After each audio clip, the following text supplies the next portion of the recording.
this video. So today I'm going to be doing a my process video and kind of a Chadwick Boseman tribute because he was a really inspiring guy and it was really sad to hear that he passed away. I hope you like it. Alright, so I always start with a sketch.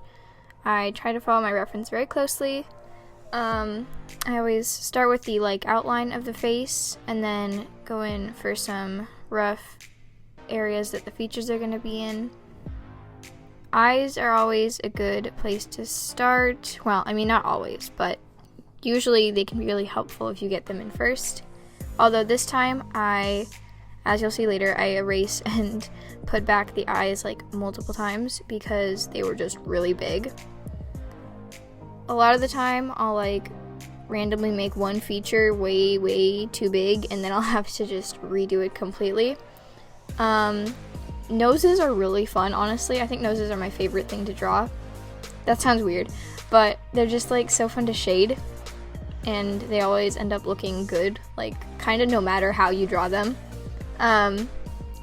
This mouth. Okay, so this mouth was giving me grief. You'll see I erase and redraw the mouth probably about 10 times throughout this entire drawing. I ended up taking some creative liberties because those teeth just were not working. He looked like he was, I don't know, doing some sort of weird smile. Because in the picture you can see his bottom teeth a little bit, but I tried to draw his teeth like that, but it just always ended up looking super creepy, so I just decided to leave out the bottom teeth completely.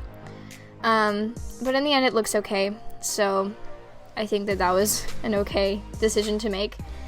A lot of the time, if you're doing realism, or I guess this isn't really realism, this is probably semi-realism. I'd call my style semi-realism. If you're doing semi-realism, it is okay to take some creative liberties just to make it less confusing to look at. For this drawing, the mouth just would not look right and it looked super creepy. Sometimes it's okay to change a certain thing just a tiny bit in order to make it look more appealing. That might sound weird, but I don't know, it's true. Okay, so I refine the sketch a little bit and then I erase it with my kneaded eraser. And then I go in for some light outlines. You don't want to make these too dark because if you make them dark, then you won't be able to blend them out properly. And the goal at the end is not to have harsh outlines. So I make very light outlines and then I go in and shade after that. This is around the time where I was getting really sick of the drawing because I don't know, the eyes and the mouth were just making me angry.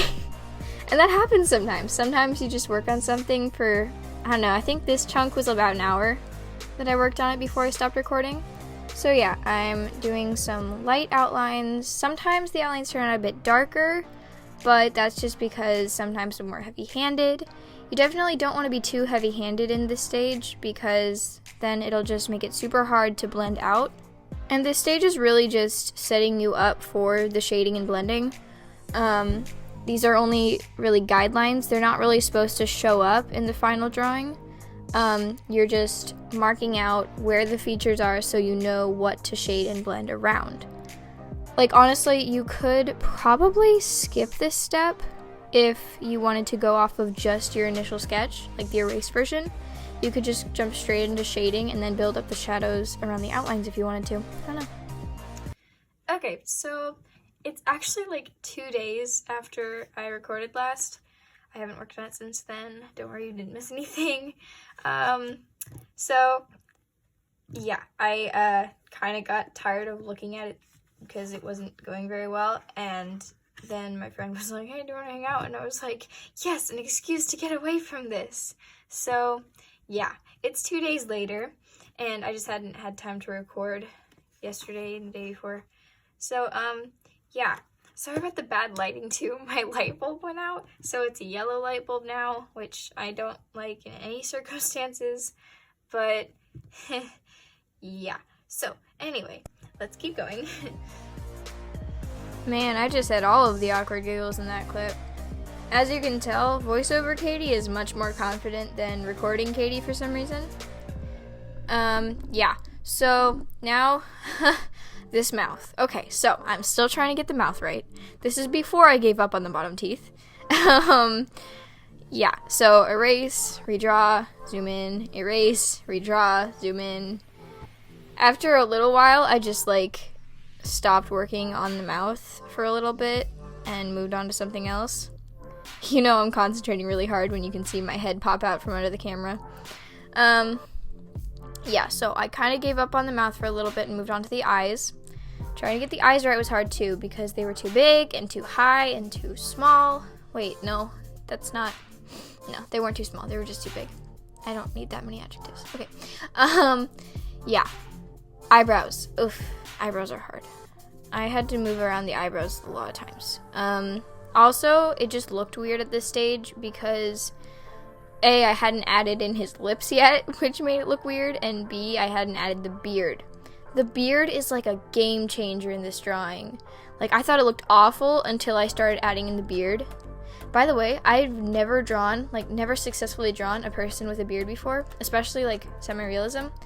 So this was a first for me, and I was very happy with the results, honestly. Yeah, okay, shading. I'm starting shading. I love shading. I think it's my favorite part. So I do usually start with rendering the nose just because, as I said, noses are my favorite. And then I move on to the eyes because it's just such an easy flow to go from the sides of the nose into the eyes and like under the eyebrows. It just like fleshes it out so quickly that it makes you feel like you're creating a real person, honestly, because you see it come together more quickly. Yeah, now I'm working on the mouth again. I think this is around the part where I just scrapped the bottom teeth. I know you can't really tell, like, on camera. Man, my head is getting under the camera so much. I'm sorry, I'm gonna try to keep my head back farther next time. I might just, like, crop it. You'll probably still be able to see it if I crop it. Oh well, I'll work on it, after the voiceover. Ooh, okay, cheeks. He has very, like, pronounced cheekbones, so the highlights and shadows were really fun on those. Working on the neck. I still haven't started the hair yet. Okay, the hair, I have never actually drawn African American hair, like realism. So yeah, first beard, first African American hair. This video is just full of firsts. Okay, good news. We got the right light bulb again. So now we have this nicer light. And I'm going to continue for a little bit. Alright. More shading, more shading. I think now I'm about to start working on the hair. Yep, there we go. So I'm kind of outlining the hair first. It's honestly very interesting to draw all of the squiggles. This was like a challenge for me. I have a painting downstairs. It was like one of the first, like, realistic-ish paintings I did. It's just acrylic, so it's not that fancy. But, it's of an African-American girl, and I didn't finish it because I was too scared to do the hair, because I really liked how the face looked, but I had never drawn hair like this before. So I was too scared to do the hair because I thought I was gonna mess it up, and I didn't know the right techniques.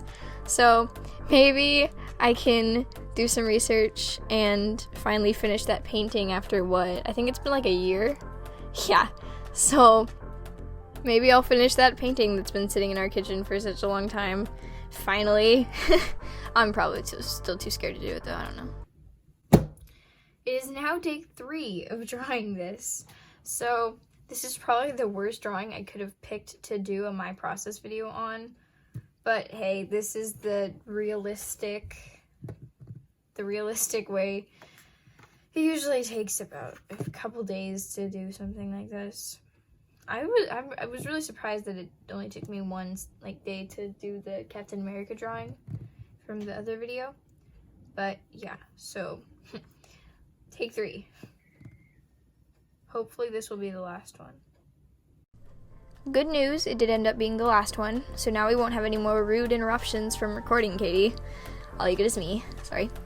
So now I'm going in and darkening up shadows, adding to the eyebrows, doing some more outlines on the eyes, I think. I always do the darker shadows starting with around the eyes, because around the eyes is usually some of the darkest shadows. and it's also some of the brightest highlights sometimes. So the eyes have a lot going on. That's why they're one of the more fun things to draw and the more time consuming. I think the reason I like noses is partly because they're so easy. I don't know. Maybe that's just subconscious. I always tell myself it's because they're the most fun, but you know what? It really could be my subconscious just being lazy. Okay, just a quick tip. So you'll see I added like that pretty dark shadow to the forehead. Usually there are, like for beginners especially, there will be shadows that you just don't notice until you like either watch someone draw it or like look super hard. Like that line across the forehead definitely is one of those shadows that you wouldn't, like if you were drawing something from your head, you wouldn't think to put a dark shadow there. But the shadow that is on his forehead is honestly pretty dark, but once you blend it out, it looks fine and it makes it look more like him. So just like little things like that. Oh, now I'm working on the hair more. This hair was really hard, honestly, because it was my first time drawing it, as I said earlier.